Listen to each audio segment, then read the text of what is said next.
Olá, tudo bem? Eu sou o professor Jean, de Educação Física, mestrando do PROEF pela Universidade Regional do Noroeste do Estado do Rio Grande do Sul, a Unijuí, da cidade de Juí.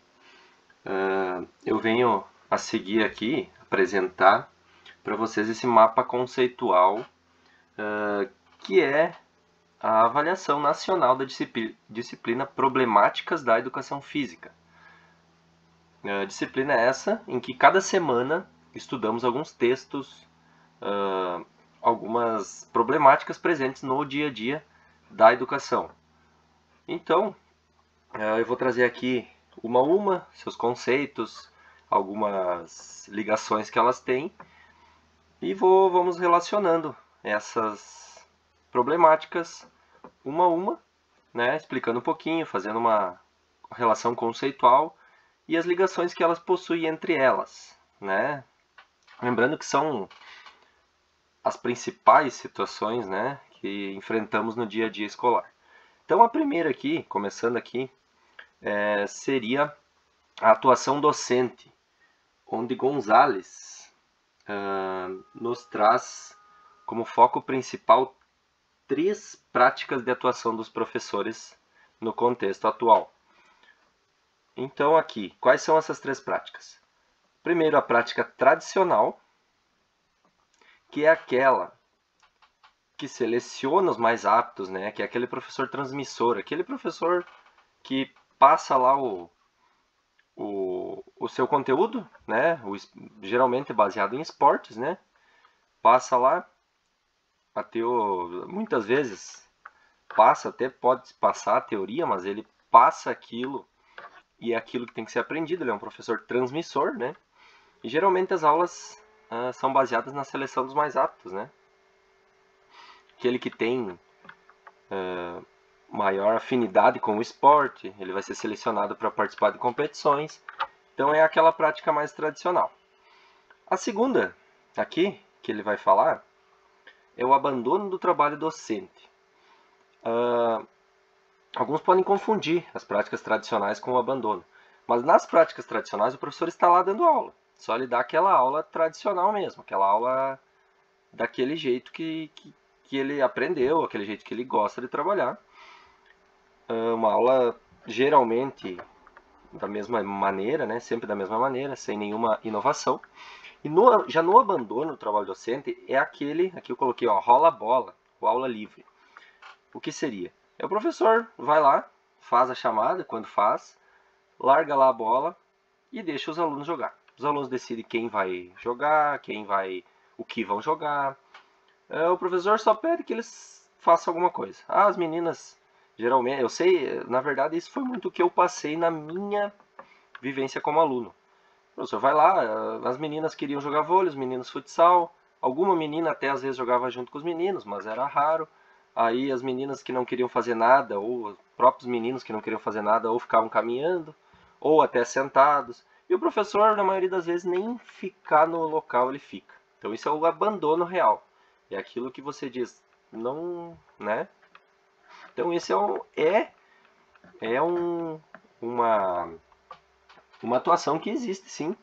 Talvez existiu mais e agora tem se perdido um pouco, mas talvez tenha uma grande chance de ainda existir esse tipo de atuação. E a terceira aí sim seria as práticas inovadoras. O que seriam isso? Seriam novas metodologias, conteúdos mais diversificados, ou seja, o professor vai trabalhar não apenas aqueles conteúdos dos principais esportes, ele vai trazer modalidades diferentes de esportes, ele vai trazer a dança, ele vai trazer tudo que inove na aula, que faz com que os alunos se integrem mais à aula. E ele vai sim vai cobrar um pouquinho dos alunos, e depois a gente vai ver aqui, por enquanto eu vou falando assim, depois a gente vai ver a ligação que tem com as outras problemáticas, né? Como uma coisa vai puxar a outra.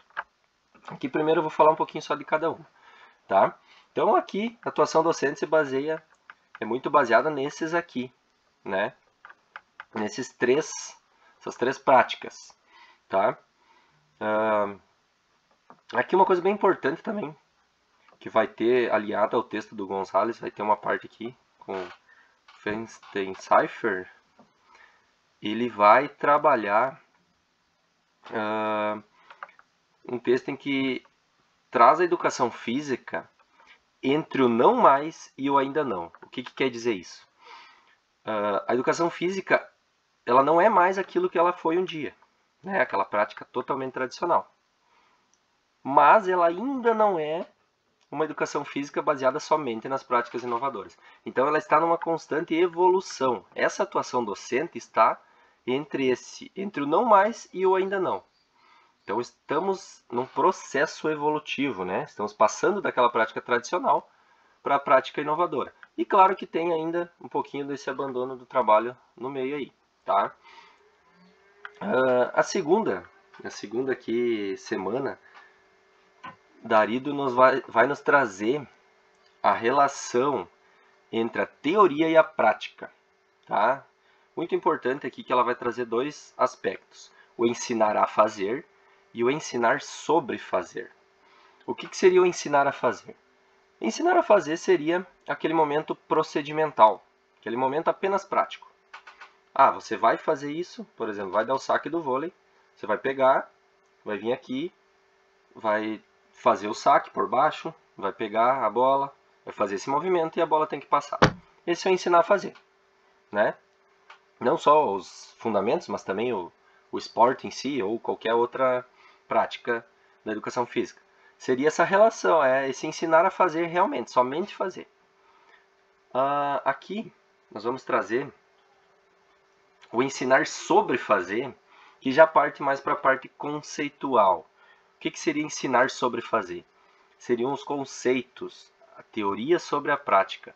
Ou seja, ela vai explicar o porquê que você tem que fazer aquela prática, quais a ideia de estar praticando aquilo, né? Então, aqui a gente pode já ver umas interligações entre a primeira problemática e a segunda.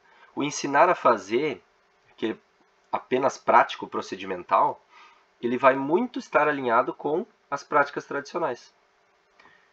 Quando o ensinar sobre fazer, estará ligado às novas metodologias, às práticas inovadoras. Porque aqui você vai se basear em uma teoria, né? Precisa ter uma teoria, precisa desenvolver essa teoria e vai sim também desenvolver a prática. Muito importante a gente dizer que aqui, não quer dizer que aqui a gente só trabalha teoria e aqui sim vai trabalhar apenas prática. Mas aqui a gente trabalha teoria sobre a prática. Faz a parte teórica e aí sim depois se faz a prática com o conceito desenvolvido. Então tem que tomar cuidado para não achar que aqui é só o conceito e aqui só a prática, né? Aqui tem, além do conceito, a parte prática. Por isso que ela se encaixa mais como novas metodologias, né? Trazendo conteúdos diversificados. Enfim. Claro, é lógico que essas duas dimensões precisam estar alinhadas. A dimensão teórica com a prática. É necessário para que a aula seja uma aula inovadora, né? Aqui então, mais aqui para frente a gente vai ver na terceira semana, Darido e Impocelto, eles trabalharam os aspectos legais da educação física, né?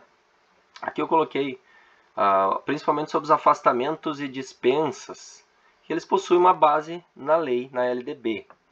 Então depois aqui eu vou ler para vocês, vou trazer para vocês o que diz a LDB atual, né? Que ela veio em constante evolução. 61, 1971, 1996, que foi quando a lei foi realmente ali, teve sua última versão, mas especificamente sobre as dispensas da aula de educação física, a gente tem essa lei de 2003, que alterou alguma coisa que eu já vou trazer para vocês. Então aqui, e por isso também, por causa dessas alterações da lei, é que os autores vão trazer que passa por um retrocesso histórico, que ao invés da disciplina ganhar com essas leis, ela acaba ficando um aspecto, como é que eu vou dizer, que está tratando a disciplina com característica apenas prática. Ela está desconsiderando o aspecto conceitual como disciplina, porque a lei vai dizer que quem Por exemplo, eu vou ler a lei aqui que fica melhor até para a gente exemplificar. Que a educação física integrada à proposta pedagógica da escola é componente curricular obrigatório da educação básica, sendo sua prática facultativa ao aluno que cumpra a jornada de trabalho igual ou superior a 6 horas, ou seja, aquele aluno que estiver trabalhando. Então quer dizer que por ele estar trabalhando, ele está tendo um esforço físico, ele não precisaria da educação física, né? Isso que eu estou, a leitura que eu faço, né? E que talvez a maioria tenha feito. Maior de 30 anos de idade, que estiver prestando serviço militar inicial ou que em situação similar estiver obrigado à prática da educação física, ou seja, se ele está obrigado a fazer a educação física prática em outro local, ele não precisaria ir na escola, né? Então, a lei, lendo a lei assim, ela traz esse entendimento, né? Amparado pelo decreto 1044 de 21 de outubro de 1969, que trata dos casos de saúde, né? E que tem a prole, a mulher que está, a aluna no caso, né, que estiver grávida. O caso aqui que a gente traz do retrocesso, os autores trazem também que consideram retrocesso, porque a lei ficou uma questão que ela está num ponto em que pode-se entender que está dispensado os alunos pela questão prática. Mas e aí, como que fica a parte intelectual? A parte aqui que a gente fala aqui do conceitual. Aqui está trazendo que o aluno não pode, né, não precisa participar, não é que não pode, né, não precisa estar, ele está facultativo, sua participação, mas não diz especificamente se fala da parte teórica ou da parte prática. Entende-se, né, como eu entendi aqui, ao ler para vocês aí, eu estou entendendo que a parte prática dela está, não precisaria, mas e a parte conceitual? E toda aquela estrutura de conceito, de saber, de conceituar o tema, o conteúdo, que não é só esporte, não é só praticar alguma coisa, não é só correr, não é só isso. Então isso ficou um pouco... Foi uma questão que a gente discutiu também nas aulas, né? Ficou uma coisa bem assim, bem pensada nesse sentido de que os autores trazem como um retrocesso histórico, né? Na opinião deles, que estaria sendo algo que não estaria evoluindo junto com essa questão das práticas inovadoras, do conteúdo diversificado, porque tem coisas que precisam sim ser trabalhadas na educação física e que são conceituais e que os alunos precisam saber, independente deles estar fazendo prática em outro local ou não, né? Então, por mais que tenha evoluído, né, teve aqui, por exemplo, em 1996, do noturno não precisava fazer educação física. Mas agora sim, daí em 2003 já se tira aquela parte que o noturno então é obrigatório, mas fica só para esses casos que eu acabei de citar antes, a não obrigatoriedade. E isso, sim, são as dispensas, né, que a gente fala. As dispensas das aulas que são baseadas nessa lei, né, mas que fica interpretativo. Aí pode-se avaliar o aluno de alguma maneira conceitual, ele não precisa estar na prática, mas ele precisa ter o conhecimento teórico. São coisas que ficaram assim meio que, né, em a ver nessa lei. Mas enfim, vamos continuando aqui. Aqui, na quarta semana, então, vai falar o afastamento em disciplina. Um texto de Darido, Gonzalez e Ginciene. Aqui o afastamento a gente coloca como uma questão mais... Não é tanto nessa questão de afastar das aulas, mas se afastar das aulas. Ou seja, esse afastamento que a gente falou aqui é aquele em que o aluno está na aula, mas não está participando da aula. Né? Então eu coloquei aqui, e aqui vai ter uma ligação muito interessante com as atuações docentes, eu acho, na minha opinião, a falta de habilidade para as práticas. O que acontece? Por que eu liguei aqui, ó, ao abandono do trabalho docente, essa autoexclusão e essa falta de interesse? porque está totalmente relacionado a esse rola bola e aula livre. No momento em que o professor largou lá a bola para o aluno jogar, deixou a aula totalmente livre, onde os mais aptos vão escolher os times, onde vão jogar o que mais eles têm afinidade. Aquele aluno que não tem habilidade, ou acha que não tem habilidade, né, ou que ele já é auto-excluído pelos colegas, ele vai se auto-excluir da aula. Ele não vai querer participar dessa aula. E isso sim, claro, e vai ter uma falta de interesse, ele não vai ter interesse em ir para a aula de educação física. Porque aquela aula não traz nada para ele de diferente, ele se sente rejeitado pelos colegas, então ele gera uma autoexclusão e uma falta de interesse, muitas vezes ligado a esse rola-bola, essa aula livre do abandono do trabalho docente, ou até mesmo das práticas tradicionais, né? Então o professor vai estar lá selecionando os mais aptos, aquele que não tem muita aptidão, por exemplo, num esporte ali, vamos colocar o futsal, que é o mais praticado, numa aula mais livre, ele não sabe jogar futsal, mas talvez se ele tivesse uma aula diferenciada, conteúdos diversificados, metodologias diferentes, tivesse o conceito, ia lá experimentar fazer, que é o que a gente vai conhecer aqui para frente, será que a gente faz uma reflexão, será que isso não diminuiria? Essa autoexclusão, essa falta de interesse, provavelmente sim diminuiriam. Teríamos uma oportunidade do aluno estar participando de forma mais ativa da aula, ao invés de assim. Então por isso que eu liguei aqui já essas coisas, que elas têm muito, eu acho muito interessante, muita ligação aqui, direta, né? Daí aqui um pouquinho eu botei aqui sobre os aspectos sociais e familiares da indisciplina, né? Porque a disciplina também é uma questão que tem sido muito frequente na escola. Isso não é só um problema da educação física, né? Ela é em si da escola, problema social, eu diria. Coloquei aqui aspectos sociais e familiares, não dizendo que somente isso traz indisciplina, mas é um dos fatores que vem, sim, que deixa os alunos ficam, às vezes, dependendo da situação social em que convivem,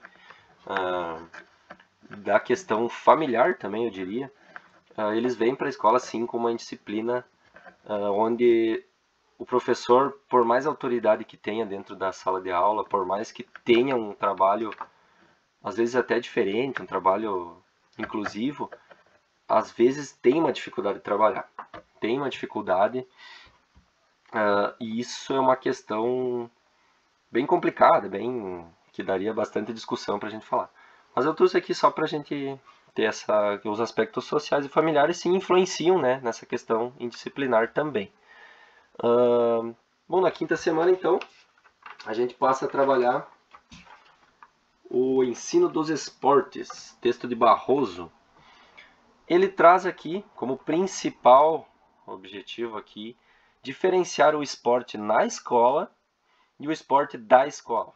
Tá? Esse é um conceito bem interessante para a gente ver. O esporte na escola é aquele esporte, eu puxei aqui já, exclusivo. Ou seja, ele exclui aqueles alunos que não são aptos. Ele é uma seleção dos aptos para as competições. Liga aqui diretamente às práticas tradicionais. Então, aquele professor que trabalha as práticas tradicionais, provavelmente vai ter aqui em seu trabalho o esporte na escola. Ele vai trazer o esporte para dentro da escola, né? Para trabalhar, para fazer equipes, para participar de competições, né? E aí é totalmente diferente do que o esporte da escola. Apesar de só mudar aqui uma letrinha, ele tem totalmente uma oposição de sentido.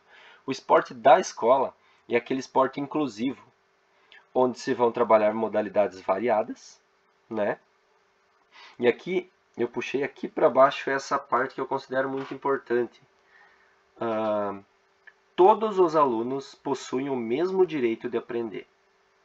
Isso aqui é uma frase que a gente falou ali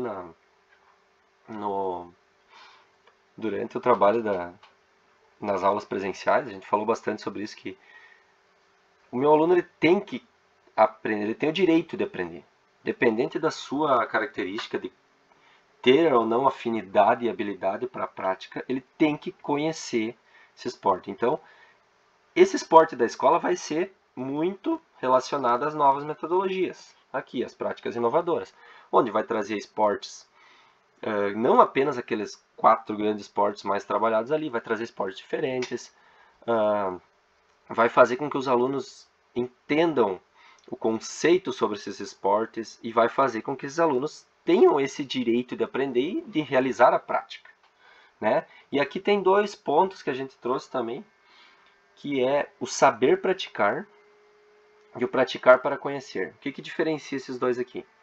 Dentro dos esportes aqui, e desse esporte da escola, a gente vai ter 2 práticas aqui. Esse saber praticar é o aprendizado que o aluno vai ter para que ele possa utilizar esse esporte, pratique esse esporte depois no seu lazer, né? Por exemplo, ele tem que saber praticar, por exemplo, um vôlei, né? Ele saber o mínimo para que ele possa ir lá para depois lá na praça, no seu bairro, em qualquer lugar, e conseguir praticar esse vôlei com seus amigos. Então isso aqui é o que ele não vai conseguir tirar todo esse saber praticar de todos os esportes trabalhados. O mínimo que a gente tem que ter em alguns esportes é se praticar para conhecer. O que é praticar para conhecer? Modalidades em que você vai apresentar aos alunos o esporte e vai fazer com que eles pratiquem o mínimo possível para que conheçam esse esporte, né? Então, o mínimo, quando você trabalha uma modalidade, ele praticar para conhecer. Em algumas das modalidades, ele vai ter que saber praticar para que ele possa usar no seu dia a dia, né? Então, para vocês verem como a diferença do esporte na escola, onde ele vai apenas trazer o esporte para dentro para reproduzir na escola, e esse esporte da escola vai sim trabalhar o esporte em diversas dimensões, não é? Então, aqui, trazendo para a semana 6, texto de Souza Júnior, trabalhando as questões de gênero e suas relações, né? Aqui então, eu trago alguns aspectos: a inclusão, né? A igualdade de gênero, diferenças biológicas. Aqui nas diferenças biológicas, por que eu trouxe diferenças biológicas? A gente sabe que meninos e meninas possuem diferenças sim biológicas, isso é natural, né? Então, não quer dizer, né? Trago aqui na diferença biológica, eu trago 2 itens aqui, que são as aulas mistas e as aulas separadas por sexo. Não é muito da nossa realidade hoje as aulas separadas por sexo, mas já foi. Já foi em algum momento da educação física, meninos trabalhar uma coisa, meninas trabalhar outra, né? Mas talvez por essas diferenças biológicas e naquela época se entender de que necessitava uma diferenciação. Então hoje o mais comum são as aulas mistas. O que as aulas mistas aqui? Eu puxo mais uma ligação em vermelho aqui, que as aulas mistas elas trazem essa igualdade de gênero e essa inclusão, né? Juntamente aqui com a equidade de gênero, onde o que? Todos tenham o mesmo direito de aprender, volta aqui. Todos vão ter a mesma aula, apesar de sim, essas diferenças biológicas estarem presentes e serem inevitáveis, mas eles terão a mesma prática, a mesma oportunidade de estar praticando aquilo, né? Então, não se exclui, não se trabalha um esporte para os meninos, não se trabalha um esporte para as meninas. Durante as aulas a gente fez ali umas intervenções bem legais, em grupo ali, conseguimos, nos trabalhos da disciplina ali, bem legais, bem interessantes ali, onde ficou muito evidente que essa diferenciação, essa coisa de começar a ter um pouco de preconceito com o esporte de meninos e de meninas, ele começa a partir ali dos anos finais, ali finalzinho dos anos iniciais, quintos para sexto ano, aí para início dos finais, começa a se perceber, porque antes a participação de meninos e meninas ela é totalmente igualitária, né? Pegar ali anos iniciais, ela é totalmente igualitária, as meninas participam da mesma maneira dos meninos, e depois começa assim a ter uma diferenciação. Então talvez ali seja o ponto importante de começar a se trabalhar essa questão, até para trazer, não só dentro da educação física, mas assim uma questão geral, né, dos direitos das mulheres, dessa questão da diferença, né, hoje também salarial entre homens e mulheres. Isso é uma questão muito interdisciplinar também que pode ser trabalhada. Então é bem interessante.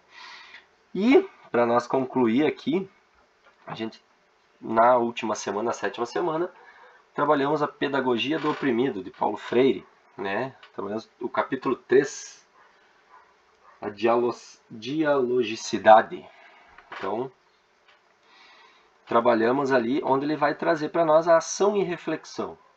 Né? Ação e reflexão através da prática. O que é a ação e a reflexão vamos trazer? Elas vão trazer as situações limites, né? Que aqui eu ligo diretamente às problemáticas, porque todas essas problemáticas são situações limites que acabam criando uma certa barreira, né? Como dizia Freire lá, certa barreira na prática docente. E para a solução desses problemas, aqui ele traz os inéditos viáveis, né? Que eu coloquei uma solução dos problemas. Não é realmente uma solução em si, né? Mas são alternativas práticas inovadoras através da ação e reflexão que vão trazer, sim, condições para se trabalhar com essa situação limite, com essa dificuldade criada. É claro que tem mais coisa do que tem aqui. A gente sabe que no trabalho docente do dia a dia tem mais coisa. Mas aqui a gente trouxe mais ou menos um resumo aí do que foi trabalhado nessa disciplina, né? Então aqui as ligações que eu falei antes que eu fiz, né? Para a gente perceber como todas elas têm uma certa ligação. Então a atuação docente é que vai impactar também as outras problemáticas. Então não dá para a gente dizer que cada problema é uma coisa isolada. Então se a gente perceber, tudo tem uma ligação, tudo tem um desenvolvimento que trabalha em cima de um contexto geral. Então a gente percebe muita coisa ligada, muita interligação, e é uma coisa que, na verdade, podemos entender como um reconhecimento, porque, sendo bem sincero, antes de trabalhar realmente a gente até sabe, né? A gente até entende essas problemáticas, mas quando a gente começa a trabalhar, a gente começa a ver que tem coisas que a gente pode mudar no dia a dia que ajudam sim, né? Que ajudam sim nesse desenvolvimento. Então acho que era isso, né? Esse é o mapa conceitual. Espero que tenha entendido. Tudo certo. Obrigado pela atenção e até mais.